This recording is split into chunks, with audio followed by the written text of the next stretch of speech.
안녕하세요. 네, 귀한 시간을 저한테 할애를 해주셔서 진심으로 감사합니다. 저희는 그 고향파주 여성민우회에서 운영하고 있는 성폭력 피해자 보호시설 하담이라는 곳에서 제가 활동을 하고 있는데요.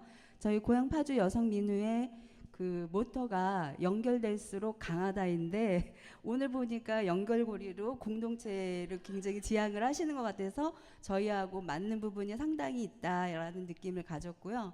또 하나는 제가 11시에 와서 이제 그 꼬마들하고 부모님들하고 예배하는 거를 봤는데 그렇게 사랑을 받고 부모님들한테 충분하게 애정을 받고 그렇게 찬양하고 사랑받는 그런 모습을 보니까 저희 쉼터 아이들이 더 많이 그립고 보고 싶어지는 그런 시간이었던 것 같아요. 그럼 제가 PPT를 준비를 했는데 다 설명은 못 드릴 것 같고 그 대략적인 것만 시간이 많지 않으니까 그렇게 진행하도록 하겠습니다.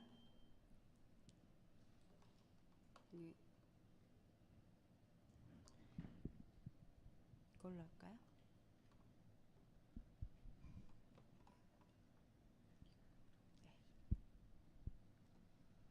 저희는 그 성폭력 피해자 보호시설이라고 해서 그 이 소식지에는 자립시설이라고 나와 있는데 정식 명칭은 성폭력 피해자 보호시설 하담 이렇게 보시면 되고요. 이거는 저희가 전국에 성폭력 피해자 쉼터는 한 27군데 이렇게 있고요. 저희가 파주에 있어요. 저희 하담은 네, 다른 전체적인 것보다는 하담 위주로 설명을 드리도록 하겠습니다. 저희 하담의 목표는 심치유 자립이라고 이렇게 목표를 가지고 있고요.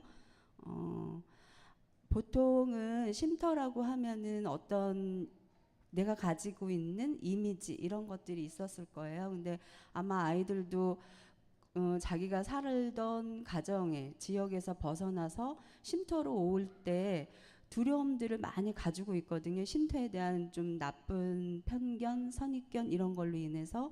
근데 저희 모습은 그냥 일반의 가정집하고 별반 다르지 않아요. 그래서 거실, 뭐 아이들 방, 뭐 상담실, 뭐 주방 이런 형태로 아이들 방은 저렇게 2명이나 3명이나 같이 지낼 수 있는 그런 공간으로 되어 있고요. 저희가 보통은 그 성폭력 피해라고 하면은 나하고는 상관이 없는, 나하고는 별개인 그런 걸로 많이 생각을 하시는데, 그리고 언론에서 비춰지는 성폭력이라고 하면은 모르는 사람에 의해서 갑자기 뭐 이렇게 벌어져서 여성들이 예방을 하거나 조심을 하면은 뭐 좋아질 거라고 괜찮아질 거라고 이렇게 생각들을 하는데, 저희 쉼터 하담에 있는 아이들은 모두가 친부에 의한 성폭력 피해예요. 그래서 가정에서 사랑받고 가장 안전하게 보호받아야 할 내 아버지 아니면 오빠로부터 성폭력 피해가 있었기 때문에 그 가족과 분리돼서 아이들만 쉼터로 오게 되는 경우예요. 그래서 아이들이 많이 이제 심리적인 외상후 스트레스, 심리적인 정서적인 이런 불안감, 무기력감, 뭐 우울감 이런 걸 가지고 생활을 할 수밖에 없는 거거든요. 그래서 들어오게 되면 저희가 심리검사, 심리치료, 뭐 개별 상담, 치유 프로그램을 위주로 하고요. 아까도 저희가 목표를 가졌던 것이 이제 충분하게 쉬고 치유를 받으면 자기도 사회 일원으로 다시 사회로 복귀를 할 수 있게 자립하는 데에 도움을 주는 그 역할을 하는 곳이라고 보시면 됩니다. 그래서 입소를 하게 되면 다방면으로 이제 지원을 하게 되어 있고요. 생활 상담, 가족 상담, 치유 상담뿐만 아니라 아이들이 가장 많이 있는 곳이 학교이기 때문에 학업 지원이 가장 많이 그 필요로 해요. 근데 정부로부터 운영하는 곳에서는 그런 것에 미치지 못하기 때문에 후원이라든지 이런 것들이 많이 필요한 상황이기도 하죠. 특히 이제 여학생들이 저희가 이제 중학교 1학년부터 대학교 2학년까지 같이 8명이서 생활하고 있는데 여학생들한테 필요한 물건들이 많이 있지만 그런 것들을 다 이제 충당하기에는 많이 부족하죠. 여러 생활 그 필수품들이요. 그래서 그런 부분들이 있고 그 외에 이제 들어오게 되면 법률 지원 고소 과정을 겪어야 되고 그 고소 과정을 겪으면서도 이제 의료로 가고 학업도 다니면서 그 아이들이 나중에는 성인이 될 때까지 있기 때문에 직업 훈련까지 전 코스를 이렇게 밟는 걸로 생각을 하시면 되고요. 보통은 이제 성폭력 피해 여성이면 누구나 다 오고 이제 성인들까지도 오긴 하지만 성인들은 어느 정도 쉬고 치유를 받으면 다시 사회에 복귀해서 직업을 구해서 생활할 수 있는 힘이 근원이 좀 생기는데 청소년기에는 그러지를 못해요. 그래서 보통은 한 6년, 7년 이상을 이제 쉼터에서 지내면서 고등학교까지 또 공부를 조금 하는 아이들은 대학을 해서 자립할 때까지 저희 쉼터에 같이 생활하게 됩니다. 그래서 같이 생활하다 보니까 이제 공동 생활 규칙이라든지 이런 것들이 많이 필요해요. 근데 저희도 무한적으로 아이들한테 이렇게 다 제공하기보다는 스스로 자기 책임을 가지고 자발적으로 자기 관리는 자기가 스스로 할 수 있도록 그렇게 길러지도록 하고 있고요. 지원 체계는 아까 그렇게 보셨던 것처럼 마찬가지입니다. 생활 지원도 그렇고요. 지역에 연계하는 이런 것도 있고 그 이후에 이제 퇴소를 하더라도 이 아이들이 사람이라고 하는 거는 완전하지 않아서 늙을 때까지 계속 공부하고 배우고 주변에 친구와 누군가와 연결되어 있잖아요. 근데 이런 친구들은 가족하고 이미 분리되어 있기 때문에 그런 자원으로부터 많이 멀어져 있어요. 그러다 보니까 자기 또래 친구 외에 아주 정서적으로 이렇게 약간 그런 친구들하고만 주로 연결되어 있고 그리고 뭐 공부를 하더라도 우리 사회에서 현재로는 청소년이 취업해서 자기 생계를 책임질 수 있는 그런 여건이 안 되잖아요. 근데 이런 친구들이 더 거기에서 더 열악하죠. 그리고 대인관계 가장 신뢰받아야 될 사람으로부터 피해를 받았기 때문에 대인관계에 대한 그런 것들이 잘 이루어지질 않아요. 그래서 사회생활을 취업을 하더라도 금방 이렇게 또 금방 나오게 되고 유지하기가 어렵고 또 급여 자체가 100 얼마대로 뭐 그 임대료 내고 생활비 내면 얼마 되지를 못해서 저희가 자립할 때 한 500만 원 정도의 임대 아파트 뭐 보증금 내줘서 이제 방을 구해서 얻어서 생활을 하게 하는데 그런 친구들도 2년이면 그 보증금도 다 까먹을 정도예요. 그래서 그 친구들이 그렇게 생활을 유지한다는 것 자체가 굉장히 기적처럼 그런 생활이고요. 저희 사회 자체가 그렇게 어려우니까. 그래서 퇴소한 이후에도 저희하고 끊임없이 이제 관리를 하고 상담도 하고 지원도 해야 되는 그런 상황에 놓여 있어요. 그래서 이렇게 물품을 이제 후원을 받거나 뭐 병원비가 없대거나 이럴 경우에도 저희가 다 이제 지원을 하는데 저희 쉼터가 올해로 한 8년 정도 되거든요. 그러다 보니까 여기에서 자립해서 나간 친구들을 끊임없이 퇴소한 이후에도 관리하고 지원해주고 상담해줘야 될 친구들이 한 10몇 명이 정도 돼요. 그러니까 그 친구들을 정기적으로 관리하고 아니면 개별적으로 필요할 때마다 이제 도움을 줘야 되는 그런 상황이죠.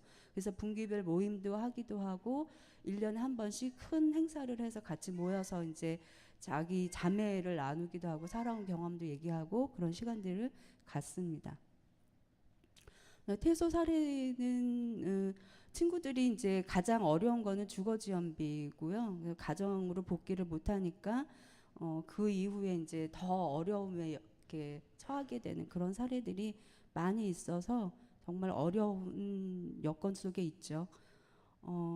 지금 저희 하담 현황은 보면은 저희는 정원이 10명이에요. 10명인데 현재는 8명이고요. 작년 한 해 이제 보호 인원이 8명이었어요. 근데 중고생이 주로 있고요. 현재로도 중학교 1학년부터 대학교 2학년까지. 그리고 피해 유형이 보면은 저희가 8명인데 친부는 이제 자기 친아버지를 말하는 거잖아요. 그 친부에 의한 성피해가 7명이에요. 그래서 굉장히 높은 수죠. 그래서 저희가 이제 해마다 통계를 내보면 90% 이상이 그렇게 이제 친아버지에 의한 피해. 그리고 이 친구들이 그런 피해를 한 번에 단기간에 이렇게 받는 피해가 아니라 아주 어렸을 때부터 뭐 3, 4살 그 이후에 한 유치원생 그때부터 이제 친아버지가 이제 성추행을 하다가 이제 성폭행 강간으로까지 가는데 그 이제 피해 상황이 너무나 수시적이고 일상적이고 그 두 단둘이 있었을 때 벌어지는 아무도 모르는 그런 상황에서 벌어지게 되기 때문에 이 친구들이 그게 잘 뭔지를 몰라요. 인지를 못하고 그냥 아빠가 말하지 말라고 하니까 뭔가 자기 안에 자기만 간직하는 비밀, 그래서 뭔가 자기는 뭔가 이상한 것 같고 하여튼 찜찜하고, 그렇지만 말하면 뭔가 큰 일이 벌어질 것 같고 무서울 것 같고, 그런 피해들을 거의 중학교 때까지 갖고 올라와요. 그러다가 이제 중학교 돼서야 이제 성교육도 들어가고 이러면 그게 성폭력이었구나 라는 거를 인지하게 되고, 그러면서 이제 비행으로 가게 되면서 이제 상담을 통해서 그런 피해가 드러나게 되죠. 아이들 스스로 그거를 발설하기보다는 말을 못하기 때문에, 뭔가 이 큰 비밀을 자기 혼자서 어떻게 해야 될지를 모르기 때문에 비밀로 간직하다가 그런 비행으로 나타났을 때 서서히 드러나기 시작을 하는 거죠. 아니면 인터넷을 통해서 아이들이 나도 이런 피해가 있었는데 이게 그거구나라는 생각을 하게 되면서 인지를 하게 되죠.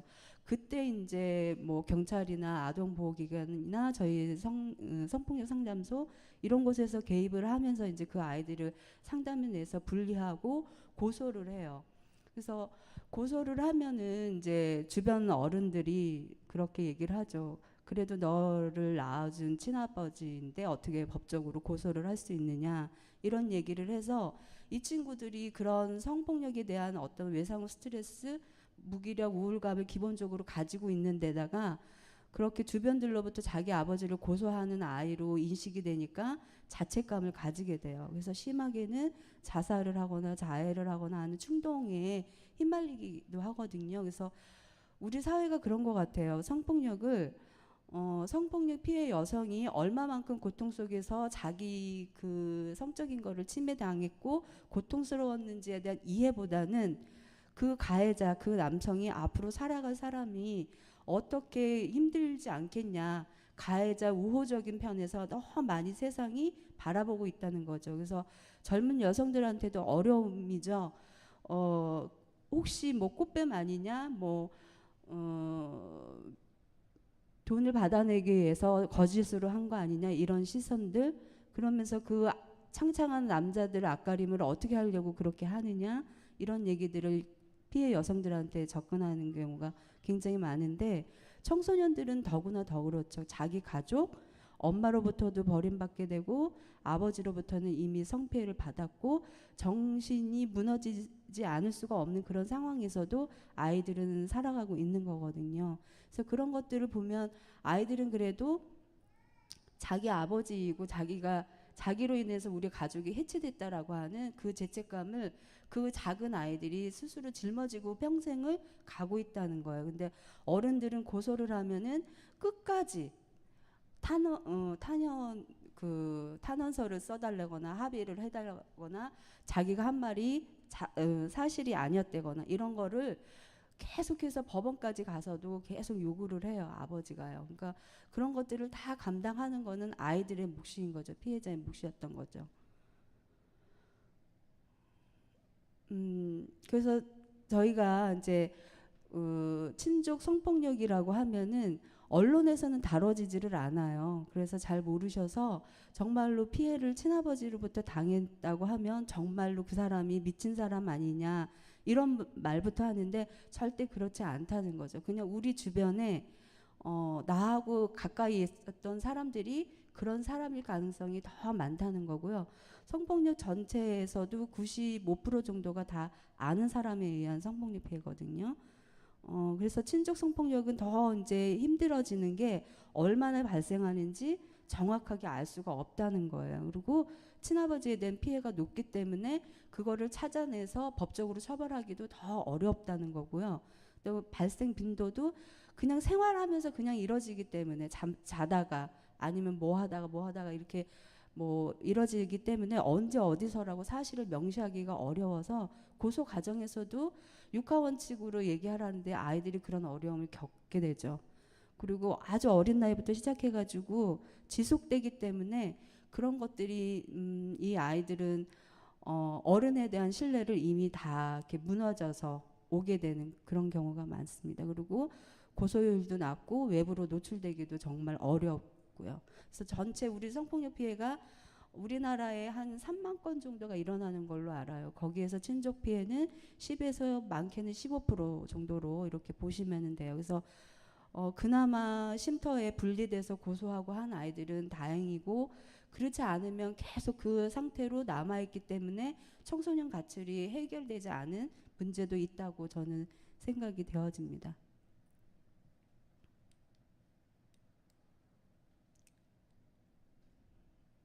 위로는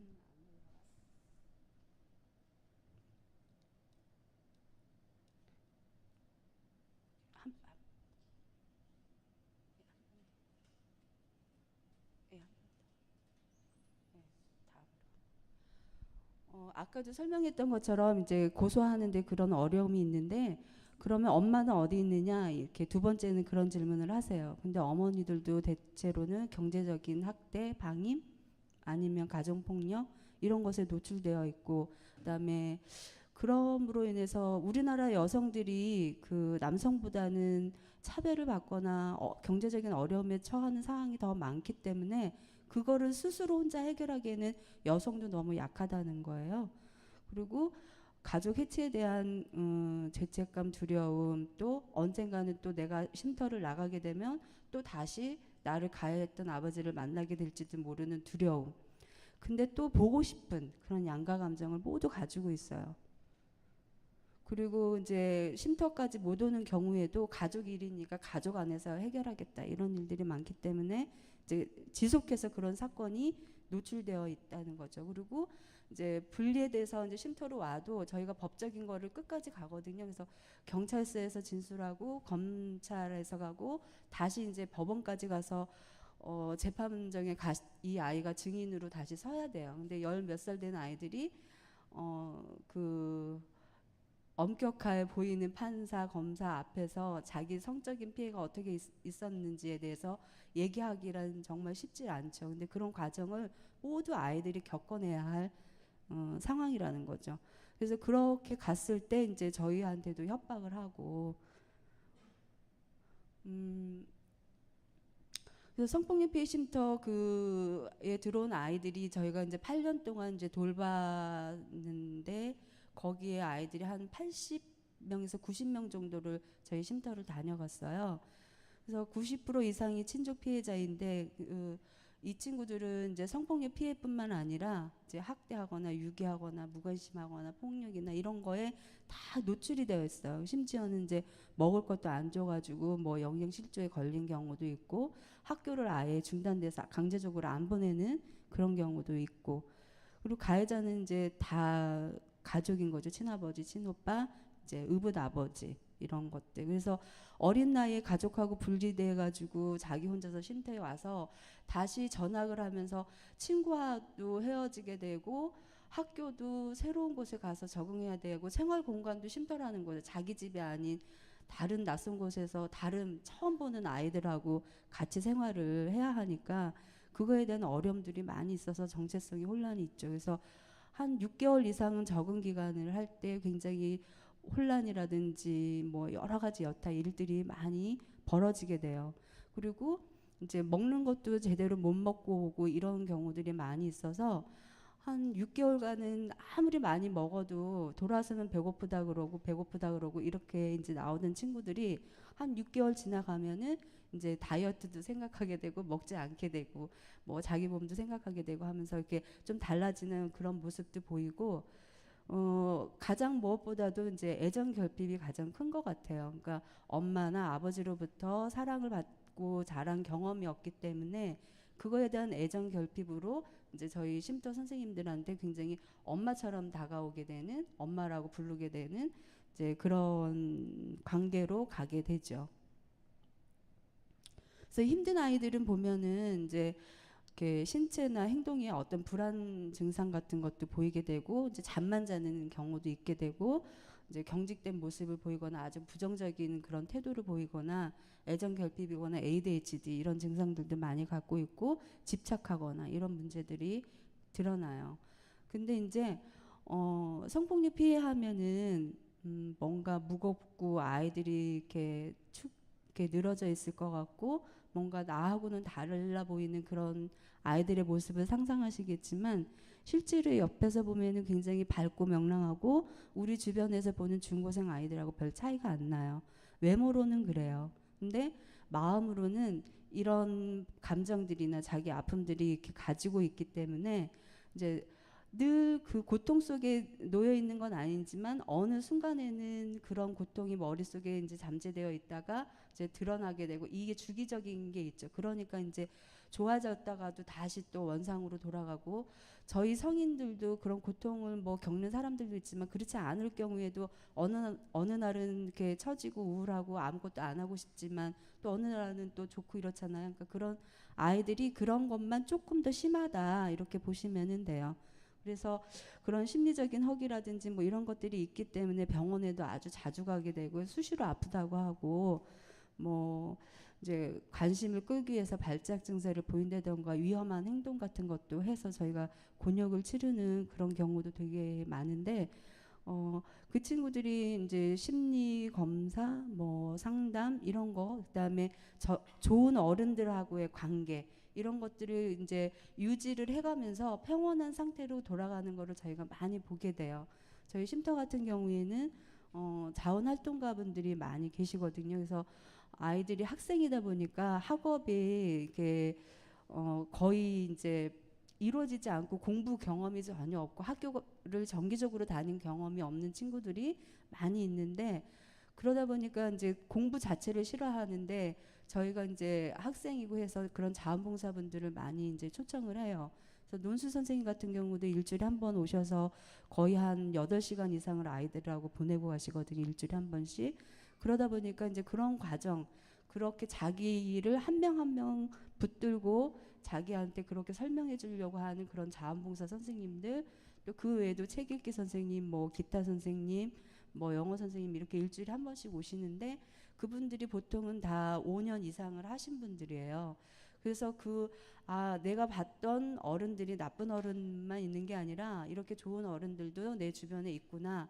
그 분들하고 꾸준하게 대인관계를 이뤄가면서 많이 이제 치료도 되고 회복도 되는 그런 모습들을 보이죠. 그래서 저희가 그래서 자원봉사를 이제 요청하시는 분들이 계시면 저는 장기적으로를 원해요. 그래서 아이들이 이미 상처를 받았는데 막 처음에는 이 아이들한테 뭔가 해주고 싶어서 막 이렇게 다가오시는데 그게 살다 보면은 나도 바빠지고 뭔가 힘든 일이 되니까 고정적으로 뭔가 꾸준하게 한다는 거는 쉬운 일이 아니잖아요. 근데 그러다 보니까는 어느 날부터 연락도 안 하고 안 오게 되면 아이들은 그 개인적으로 맺었던 그런 것들에 대해서 상실감을 다시 느끼게 돼서 왜 그 선생님 안 와요? 왜 연락이 없으세요? 꾸준히 물어보거든요. 그래서 그렇게 자원봉사라고 하는 것들이 굉장히 어려운 역할이기도 한 것 같아요. 그리고 이제 그 청소년들을 이제 저희가 이제 이해를 이제 하려고 많이 이제 노력을 하고 하는데 안 돼. 알겠습니다. 그 아이들이 그렇게 이제 자기 피해로 왔다 온 그런 것들이 이제 어느 정도 시간이 지나면은 그렇게 회복돼서 나가고 이렇게 하는 거 보면 저희도 이제 보람을 느끼고 그러고 있고요. 그래서 어떤 그 청소년들에 대한 편견 이런 것들이 나한테 없이 어른들이 좋은 시선으로 바라봐 주는 게 그 아이들이 자랄 수 있는 힘이라고 생각을 합니다. 시간이 없다고 하니까요. 다른 거는 그냥 지금까지 얘기하신 거 보시면 될 것 같아요. 저희가 이러이러한 프로그램으로 또 개인 멘토나 상담이나 이렇게 진행을 하고 있습니다. 아이들하고 같이 이제 여가 생활하거나 문화 생활했던 그런 내용들입니다. 마칠까요? 감사합니다.